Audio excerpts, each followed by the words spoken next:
Hey, hunting family, you are tuning into the Tracks and Tackle podcast, brought to you by Menser Outdoors.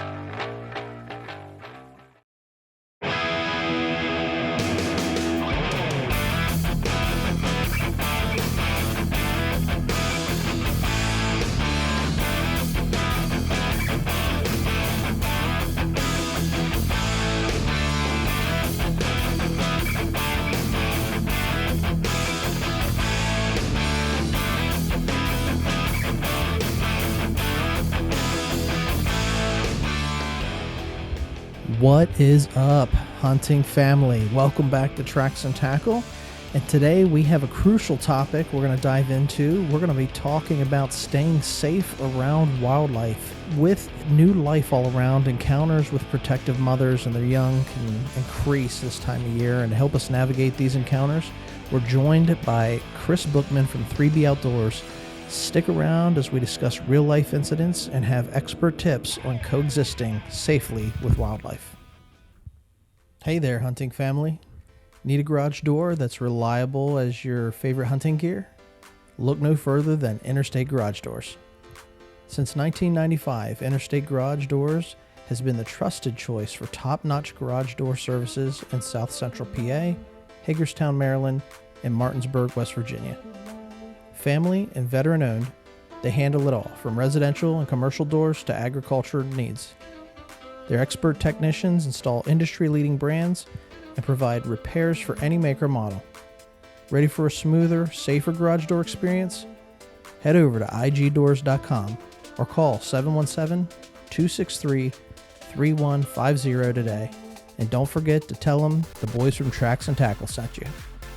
Thanks to Interstate Garage Doors for supporting the Tracks and Tackle podcast. Secure your garage with the best. Interstate Garage Doors.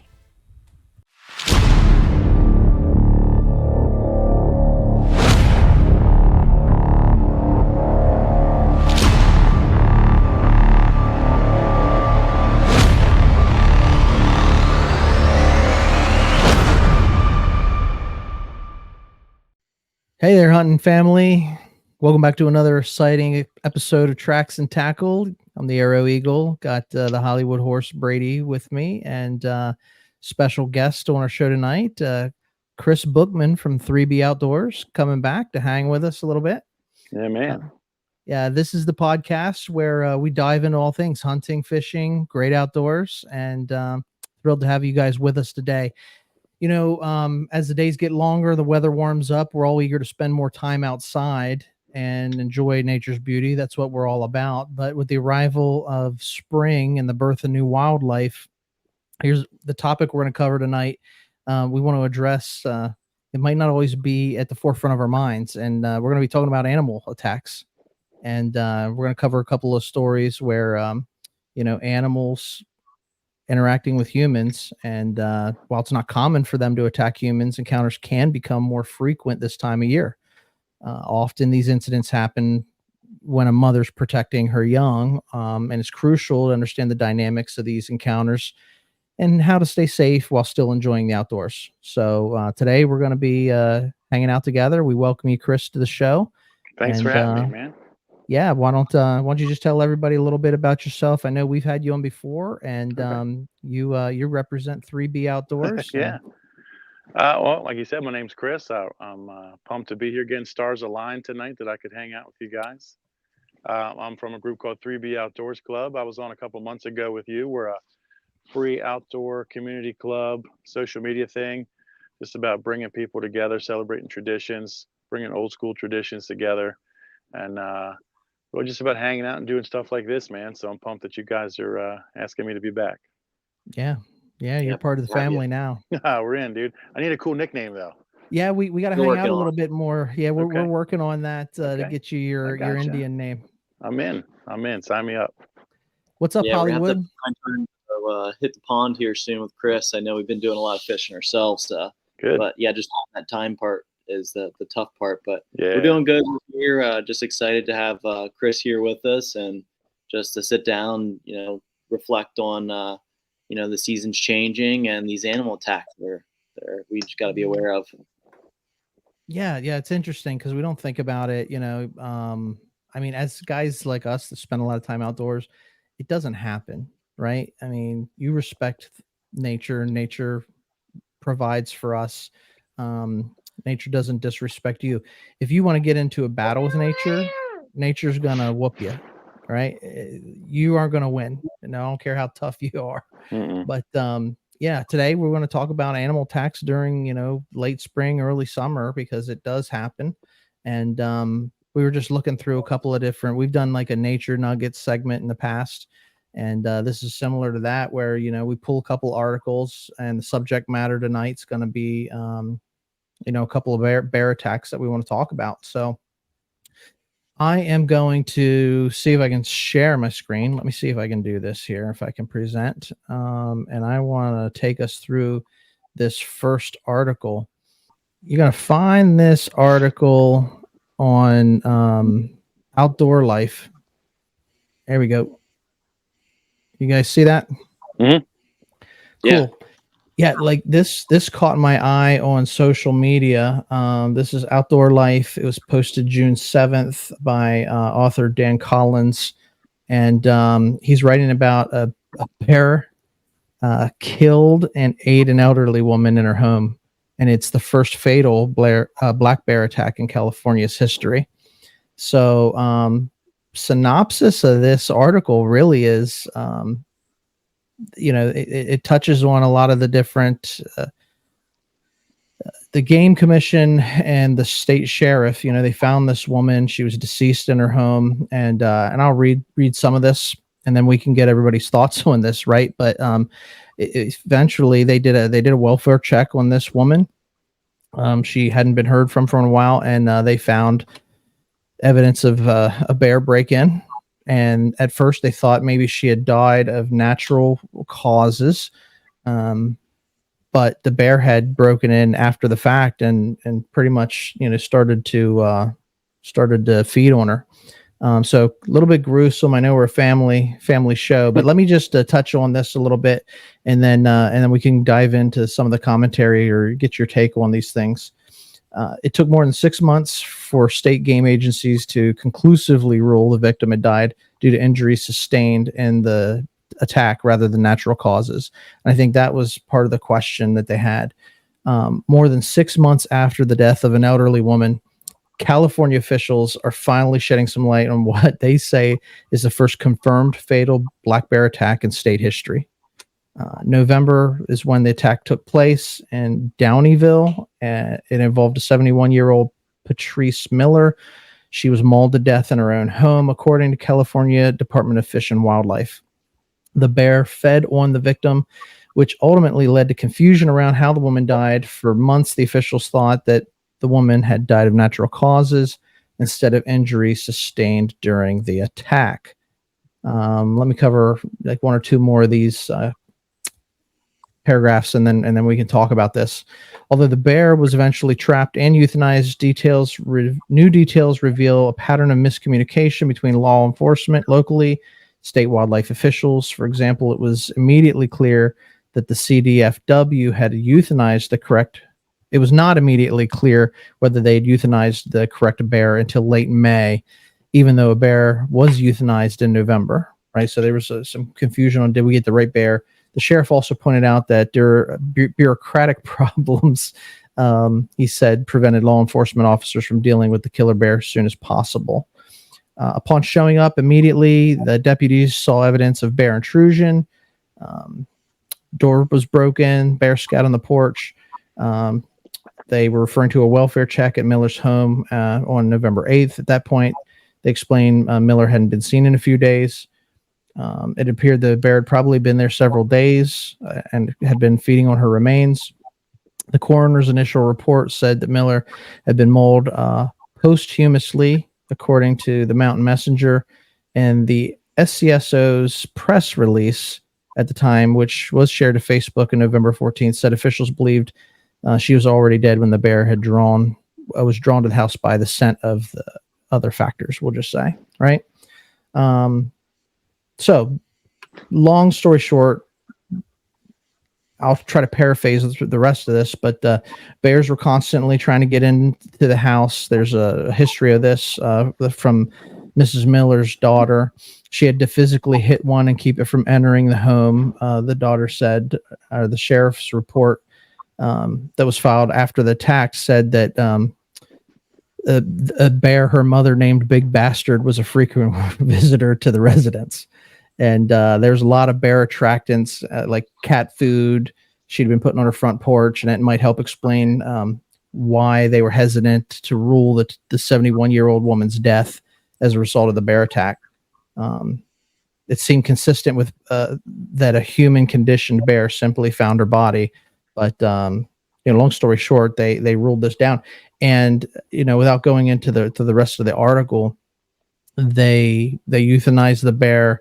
And at the end of the day, it's the first fatal black bear attack in California history. So even though there's some confusion whether they got the right bear, how she was deceased, how she died and stuff, this bear, got into her home, and they ruled that she was mauled by the bear. So I just want to start with that one because this is not a normal thing. And even at the end of the article, the sheriff's department says this doesn't happen, first time ever in California. But I wanted to get you guys' take on this. I sent the article out earlier for you guys to peruse. And what do you think of this story? Go ahead, Kris, lead us off. I mean, it's wild. I mean, not to make light of a situation, but I guess that's as natural as it can be, really. I mean, you said it wasn't a natural cause, but that's me trying to make a joke. But that bear is just living. Without we getting political or anything like that. I mean, the people in California are so liberal with a lot of their animal laws. I mean, the last couple of years, people have been getting mauled by mountain lions, hiking, riding bikes, and a lot of these people, they don't. And that's a touchy subject, even with hunters, whether you want to hunt certain animals like that. But as we encroach on their territory and they're trying to find easy prey, cats, dogs, everyone wants to be a hipster homesteader now and has chickens and goats and stuff in their yard. I mean, they're going to go find the easy thing. And if this lady was feeding them, which it kind of sounds like she was, or leaving stuff on the porch for at least something, whether it was a raccoon or just local stuff. I mean, it's only so long till they start just pushing it a little further and further, And I mean, I've even heard about that stuff with dogs. There was a lady when I was a kid I heard about that had German Shepherds that were like attack dogs, and something happened where something just clicked, and the same thing happened. I mean, an animal's an animal at the end of the day. Nature takes over, right? Yeah, Jurassic Park, life finds a way. It's going to do its thing, and with some of the laws they're trying to repeal in California, and I'm not into a lot of that stuff. You can get into like Clay Newcomb and the Meat Eater and Guarding the Gate stuff with that, but they're trying to repeal a lot of those laws, and there's nothing substantiating or keeping these animals at bay, for lack of a better term. There's no population control. That's what they're going to do. They're just going to, I don't mean to laugh at it, but I mean, it's laughable because there's no control over it. So what are they going to eat? They're going to find easy targets. I saw when I was reading this article, I did smile a little bit to myself that that there were bureaucratic red tape prevented them from accomplishing what they needed to do as far as an investigation, knowing that this was California. So not surprised there. Well, it's even like in Canada, if you listen to guys hunting Canada, even Joe Rogan or Cam Haines or some of these guys that talk about it, and they want to change a lot of the bear hunting rules. And Canada's so big, but it's almost like America. And to some extent, we're like the big cities that make the decisions are on the ends of the country, and they don't have the rural population or the populations that are ranchers or experiencing bears. They're not in, the west part of Canada and Vancouver and stuff like that. There is bears there, but you know what I mean? They're not in the city parts, or, they're not grizzly bears and stuff rolling through Toronto or, messing with the Blue Jays games, stuff like that, so they're making decisions about animal controls and bears, and they don't have any clue because they're not there. And in the middle of the country, California is a big place, Canada, that's what they have in common. They're big places. So the people that make the decisions, they're not experiencing some of this stuff. So that's my political rant for that part. So No, don't get me started. I know Brady doesn't want me to get going on the my political views or whatever. Yeah. Look, I'll add this, and then you can go Hollywood. Black bears are the most common bear species in North America, home to about 600,000 of them, and conflicts between black bears and humans are fairly common, especially in places like Lake Tahoe, where bears have become habituated to the people, and they're seeking out human food basically. So that woman's putting out cat food. And though fatal attacks on humans are rare, most of the conflicts involve stolen food or damaged property, as black bears are more likely to run, as we know, than maul a person. So go ahead, Hollywood. Yeah, I think just to piggyback off Kris a little bit in the sense, I guess first to highlight perception. Where we grew up in our backgrounds, our perception of animals is much different than someone in the city, you know, where the deer or the coyotes or whatever animal might be are so used to people that it's unnatural in a sense. Like we're hanging out on your porch and there's deer just walking down the sidewalk, and just different perceptions. So if you live in the city and you have your perception like, oh, like this animal, you know, it's a bear, it's so cute, and you know what you see in the movies and stuff, you know, you're gonna have a different understanding. And it's where a lot of the, the Yellowstone stuff, they have to tell people, you know, stay in your cars, don't go up to this animal, you know, it's dangerous, you're gonna get hurt. But yeah, just educational component I think would be helpful for the future for these individuals to just know across the board. But in this situation, I think it's really interesting that it's a black bear, because there's that saying out there about black bear versus brown bear. If it's brown, get down, you want to cower, versus if it's a black bear, you want to, size up to it, kind of startle it and scare it away. So if this lady was a little bit more elderly, maybe she didn't have the way of getting big and scaring the bear away. Maybe she's seen more like a prey. So unfortunate situation. But yeah, just knowing if it's a black bear, you want to get up, get big. You don't want to run from it. But the brown bear, you want to run. And I think there's a saying there for the white bear, say goodnight, because polar bears, they're very white say goodnight. They'll track you, man. Those polar bears, they're like one animal that they'll stalk their prey up to 2 weeks. Right. Yeah, they're just monstrous. I was at Hershey Park and they had the little bear thing, and you can stand next to the size chart of them, and I'm 6'4", and it's like I can't imagine encountering something like that. And another thing that people don't realize about like a lot of animals, even like a deer, but like you have a dog, you guys have dog, right? It might not mean to, but if a dog scratches you, it hurts, right? Right. The dog sitting on your lap and goes just to get up and scratches you, it's going to hurt. You wrestling, it's going to nibble you, it's going to hurt. I mean, imagine something with the strength of a bear. Maybe didn't even, at first, and we don't know the details, maybe at first it was just kind of pawing and seeing what this lady had and scratched her and got blood drunk. I don't know, but people don't realize just the strength of these animals. It doesn't take much, Yeah. No, I was just going to say, like you had said, and we'll continue to talk about this, but you had mentioned, we got dogs. And our next story, which also involves black bear, so that was California. This is Pennsylvania, and it revolves around a woman and her dog. So why don't I hit this, and then we can go into it a little bit more, and we can shoot the breeze on this, because I think different instance, but the black bear attacks a Pennsylvania woman in her own backyard. Let me see if I can pull it up here, and then we'll talk through this one, because this is in our backyard. Yeah. Right. I had not read this one. So when you sent me this one, I was like, whoa, that's right up the. All right. So I'll read this article. It's not a long one. And also from Outdoor Life. This was posted on March 7th. So it's about a month old. March, April, May. Now this is a couple months old. But it still serves a purpose. The author, Katie Hill. Woman saved her dog, but she was injured in the process and is recovering in the hospital. So this is a couple months ago. A woman is recovering in Allegheny General Hospital after a black bear attacked her in her own backyard, Butler Township, Pennsylvania, on Tuesday. Leanne Galante, 55, let her Pomeranian named Smokey out around 8:30 p.m. So this is in the evening. She immediately noticed 3 black bear cubs in the neighbor's tree. She didn't notice the nearby sow until it jumped the fence and started chasing Smokey. Galante went out to intervene, and the sow redirected its attention to her. She was very powerful and very angry. Galante told the news, I just didn't want her to eat my dog," which I get that, right?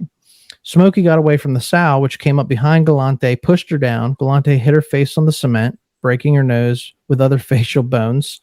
The bear then got a hold of Galante's hair and scalp and started pulling, and she was afraid the bear was going to scalp her. Eventually, the bear stopped. Galante thinks Smokey must have distracted it again, and the pair was able to escape into the house, where they called 911.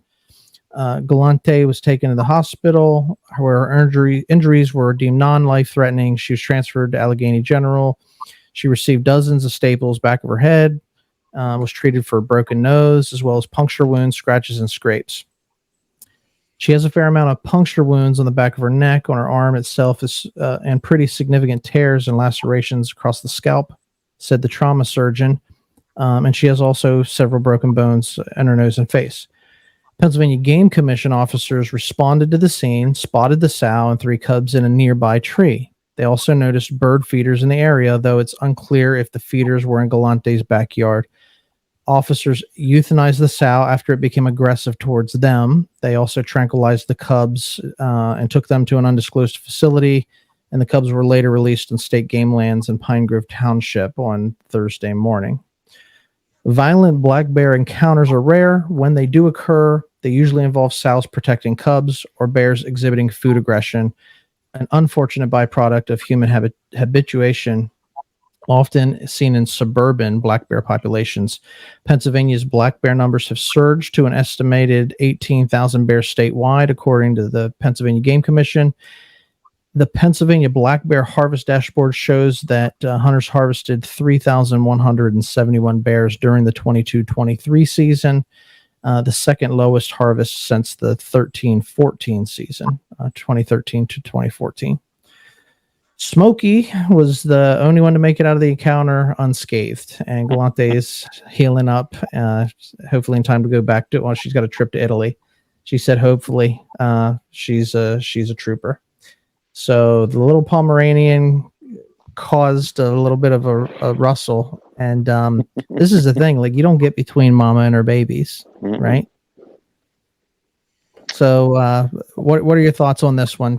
And we can carry on the conversation. A little bit different situation, but there's still food involved. With bird seed here in this situation, and the other point that I wanted to bring up, so why we shared this article, was your pets. And Kris, you would mention that too. Like, their pets can stir up these animals too. Yeah. I mean, that one to me, without any other context, was what you guys said. That one almost seems like wrong place, wrong time to me. Yeah. But it shows you what they're capable of again. If they have and that seems to me like that was more just like what you said, mama and babies. The dog probably stirred it up, and then she just went on berserk mode, and they didn't know. There's no stopping it at that point, Yeah, that animal instinct kicks in. Yeah. A Pomeranian's not a very big dog. No. So it just takes a little bit of something. One of the other articles we were looking at was a deer attack. And I think it was out in the Midwest or out in the southwest somewhere. But deer had fawns nearby, and this lady had dogs in her backyard, and I guess deer thought the dogs were a threat, so it hopped the fence and it started attacking the lady in her own backyard. So these sort of incidences don't happen often, but it usually revolves around, a mother protecting her young, and, can be wrong place, wrong time, but, the conditions matter too. Like if there's food setting out or pets, there are a couple variables there. So it's important to be informed. Yeah, the protection's a key aspect too, and I think you have to educate our listeners here too. Just try to exercise common sense in the sense of if you see a baby cub or baby critter, just know that mama bear is going to be right around the corner. She's not going to leave her cub or the fawn or whatever animal it might be alone. Something's going to be watching it, keeping an eye on it.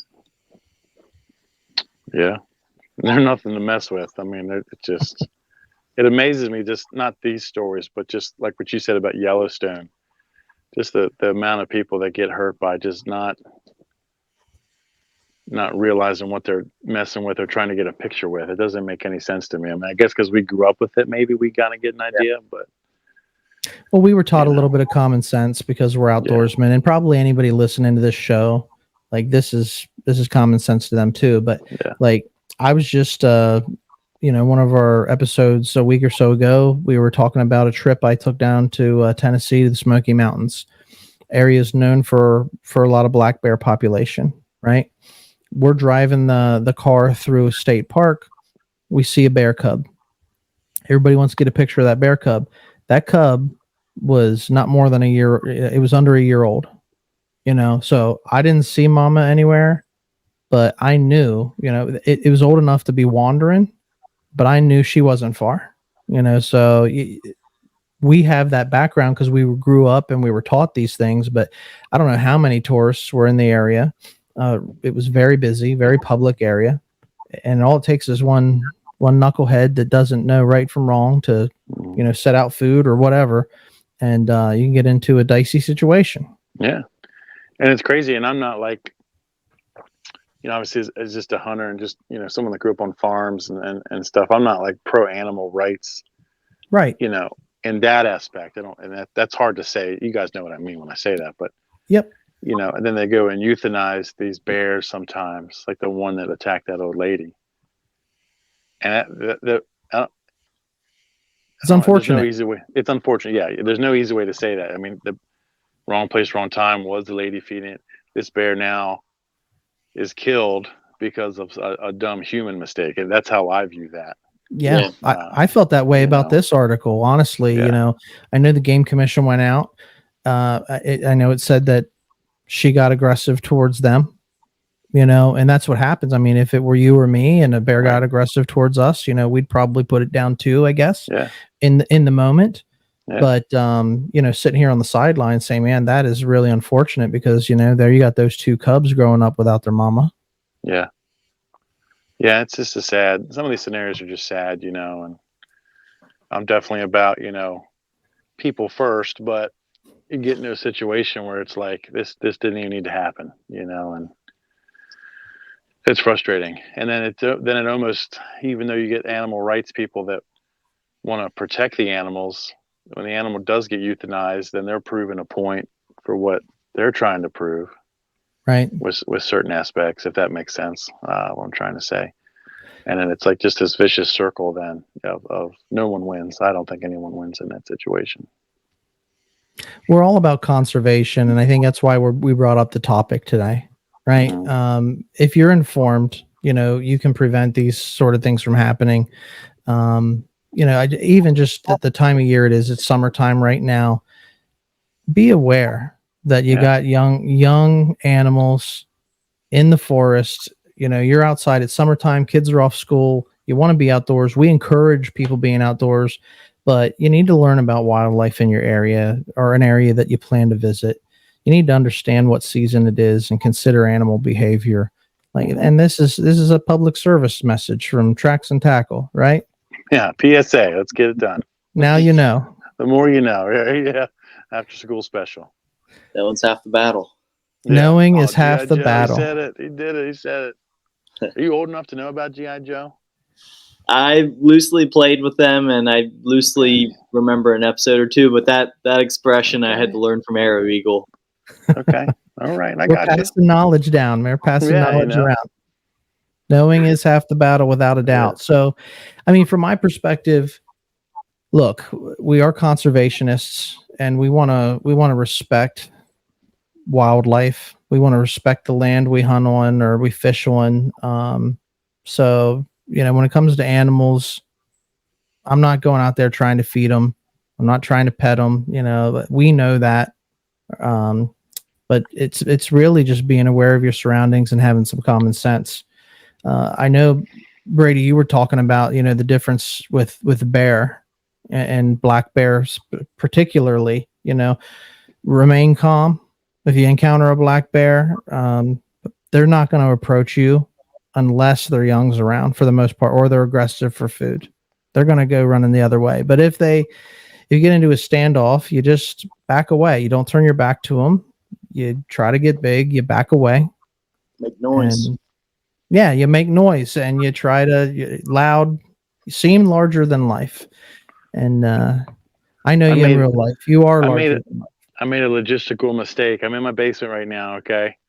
And I wish I would have set up different because I have a sign in my basement that says, "What doesn't kill you makes you stronger," except for bears. Bears will kill you. Yeah, bears will kill you. Yeah.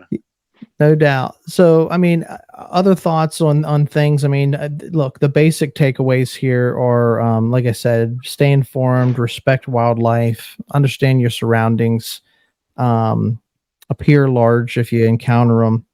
There are other animals out there, not just bear. I told you we read a story about the deer. Certainly, coyotes can come in after your pets, your small pets, that sort of thing, and it's an interesting topic to sit and chew over, and no pun intended, mull over the topic. Yeah, it's definitely an interesting thing. Nature's nature, man, and it's nothing to mess with. I know the first time I was in a tree stand and I saw a black bear come cruising through, and I thought, man, that's pretty cool. But let me tell you, I was a little bit nervous. Yeah, because you just don't know. Like, it's not like you see them every day. Yeah, my dad. I don't mean to cut you off. I'm sorry. No, go ahead. My dad, that did the game dinner you guys went to. Big dude, old school dude from the 50s, was in the Army, guarded nuclear weapons, had like top level clearance to do all kinds of crazy stuff. Grew up watching John Wayne movies and all that stuff. And he's been up to Nova Scotia, Newfoundland a couple of times bear hunting. And he said exactly what you just said. And they're a little bigger up there. Oh, yeah. He's like, you see him at the zoo, or you see him here, or you might drive and see one, or, he grew up hunting in the mountains, kind of where you guys grew up and hunt and stuff now. So every once in a while you might see one passing through. But he's like, when you're up there and these big Bruins coming through here, or a big sow, he's like, man, there's nothing to describe it. Your heart is like beating through your chest, and to have your dad say that, and then a guy that you just was always looked at this as a certain way. Here's my dad. He's not scared of anything. And should have had you on the Father's Day episode. Yeah. Well, we were just talking about how we look up to our dads. Yeah. Okay. Yeah, man. It's a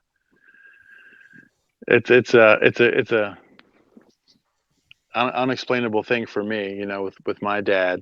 I was never that tight with my dad, and not in a bad way. That sounds more negative than I mean it. My dad was always my dad. We weren't bros.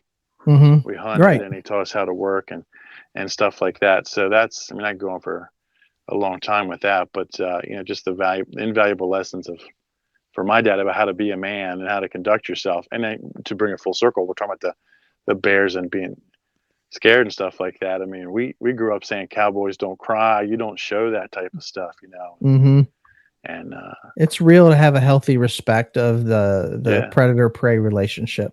Yeah. And that's the way that I would frame it up. You got to have a healthy respect for something that, whatever it might be, that it can, something can whoop you. It's going to whoop you, and nature can do it. Not even animals. Like if you just trying to last in the elements, nature can really do it. What's the most scared in the woods you've ever been? Like from hunting? I could tell you, but go ahead, Brady, because we're talking a lot.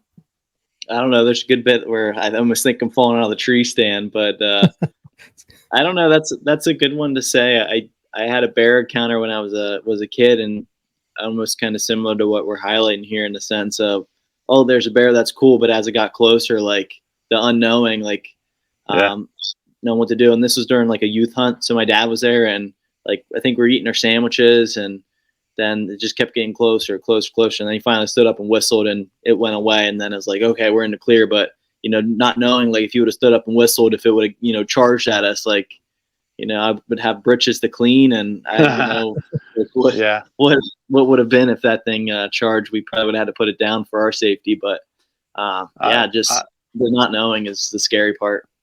I've never seen a bear in the woods. I went out west to Missouri and Iowa deer hunting, and there's coyotes everywhere out there. And I mean, we have them here, but I'm talking like, in your eyes play tricks on you. They're big out there. Everything's bigger out there. And I remember sitting, I'd never been to this place. They told me where my blind was. They said, go over here, sit down.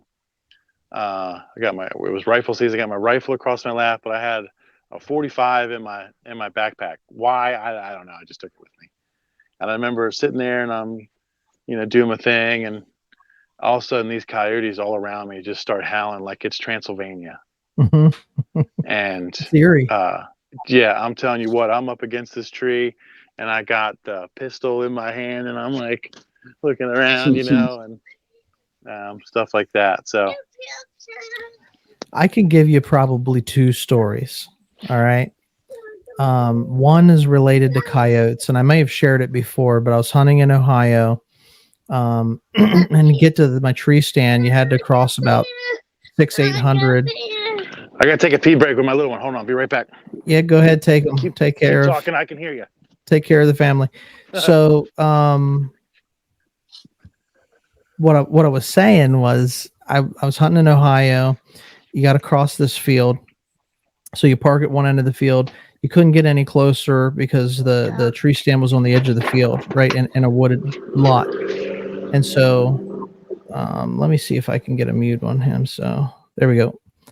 So basically what happens is you go in the middle of the afternoon, everything's great. And I was archery hunting, but till evening, you hunt until dark. It's dark, and I got to walk across this 600-yard field, and the coyotes, it's like not just one or two here. And like, we see them where we hunt, but there's a pack of them, and they are on the hunt, and they're howling.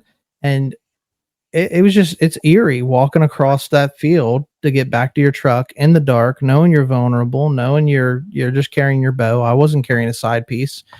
And so I was a little bit uneasy in that situation. Now, this other story, I was hunting down in South Carolina, and I threw you on mute there, Kris. I'll pull you.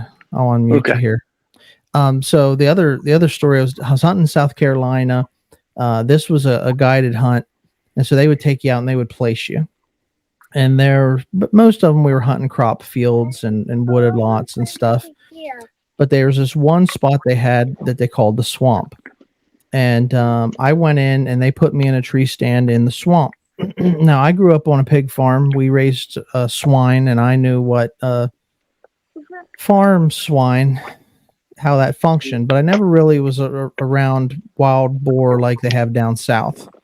And I was sitting in this tree stand, and I was watching as, I don't know, 30 or 40 boar came through. I mean, it was you're sitting in your tree stand, it's perfectly quiet in the woods, everything's peaceful. Next thing you know, chaos.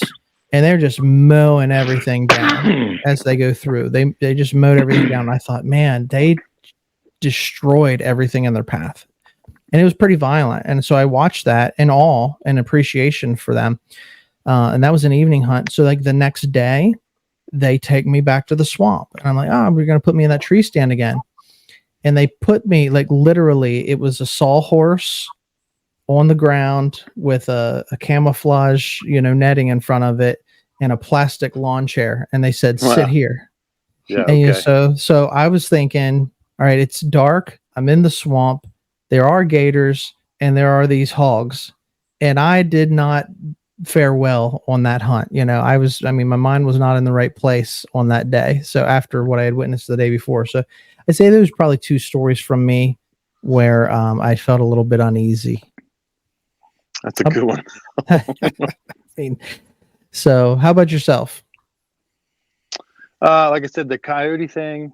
You're talking to me or him? I'm sorry. You go ahead, Kris. Yeah, the coyote story when I was out west, that got me pretty good. And I only actually saw a couple, but where I was out west, you think about Missouri and Iowa as being flat, but where I was, it looked like where we're from. It was rolling hills and timber, turkeys everywhere. I mean, if I would have fallen asleep and they said, "Hey, you're in, uh, Hershey or Lebanon or something like that," I wouldn't have known where I was at.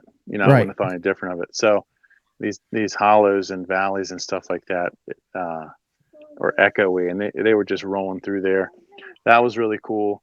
Um, then we had met these people out there that went to a church with my dad when he was out there, and they had this really big farm they let us hunt on, and they said, "Come over and have dinner with us."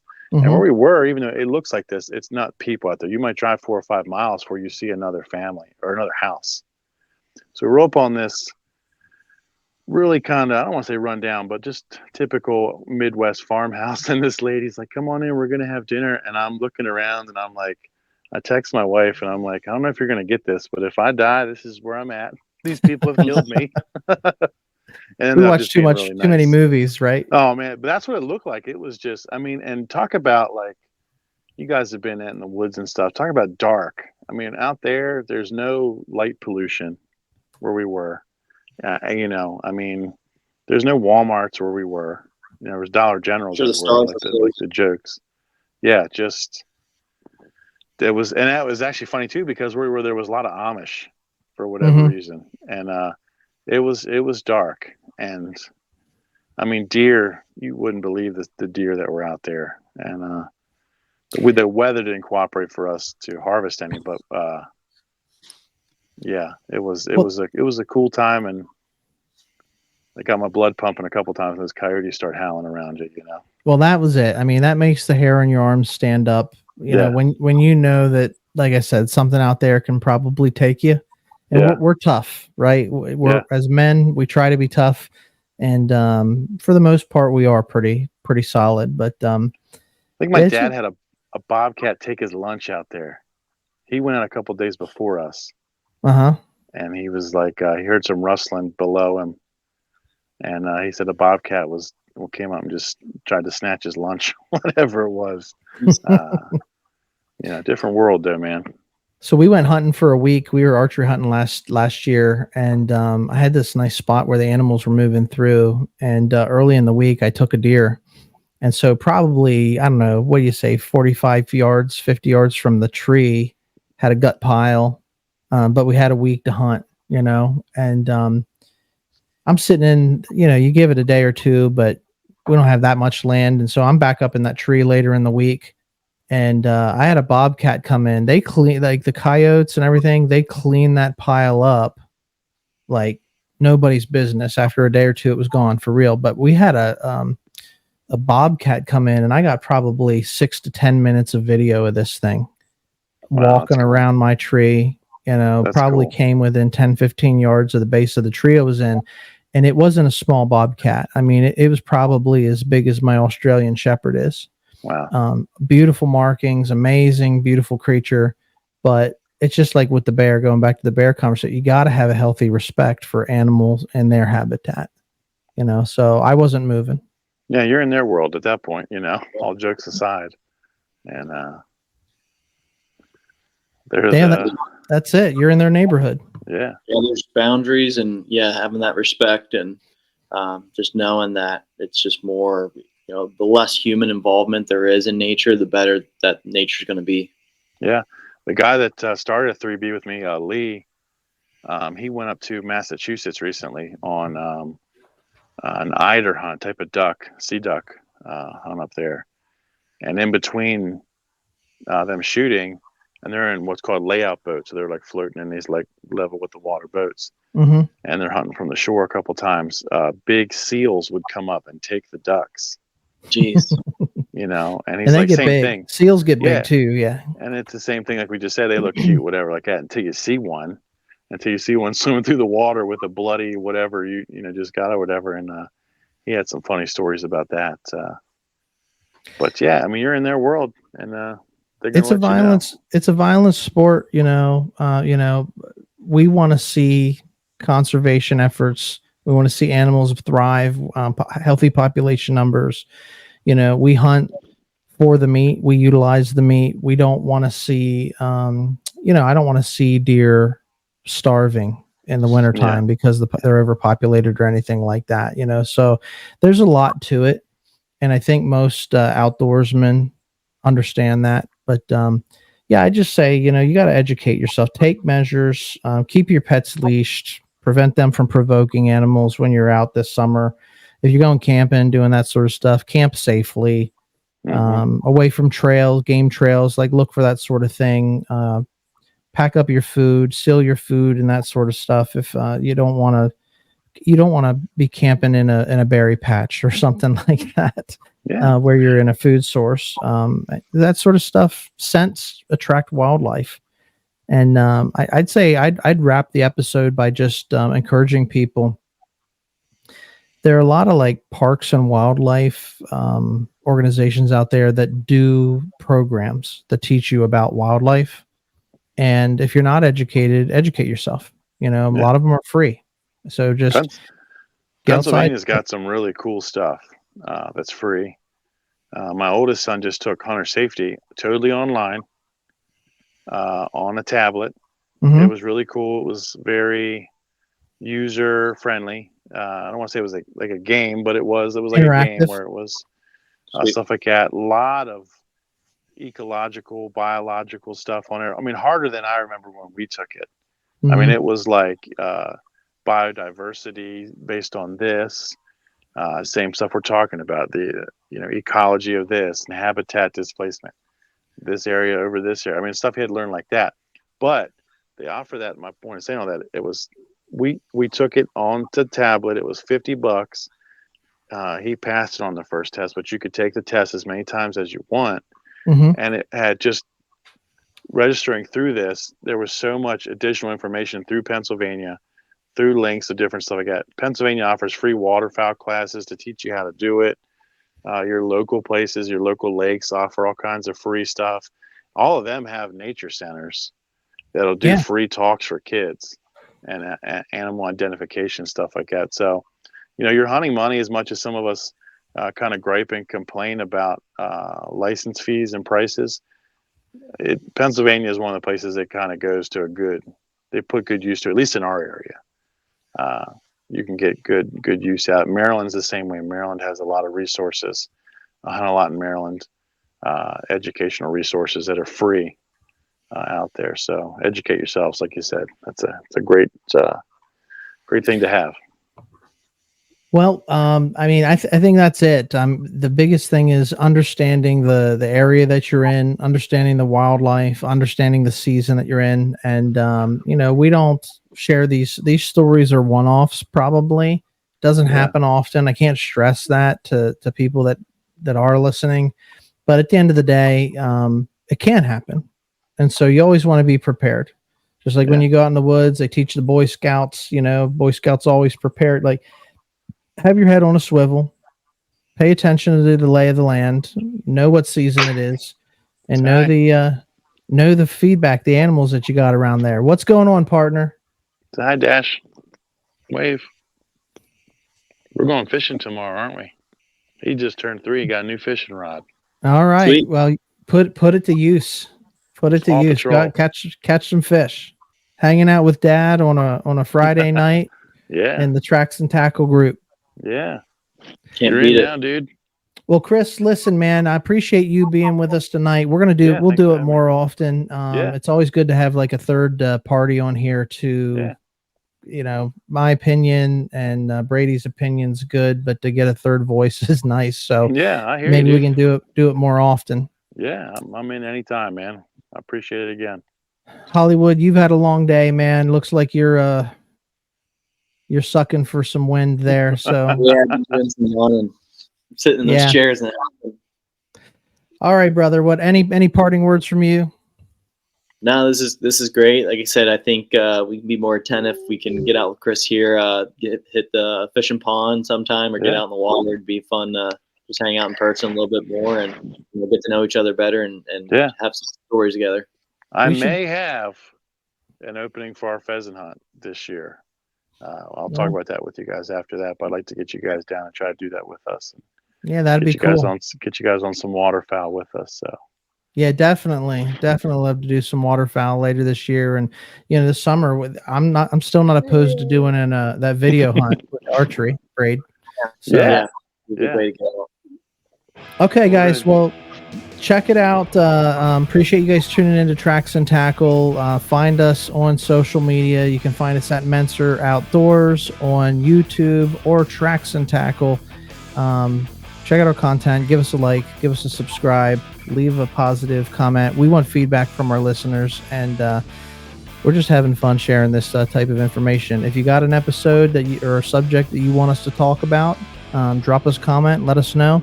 But until next time, enjoy the outdoors and stay wild. See you guys. Thanks.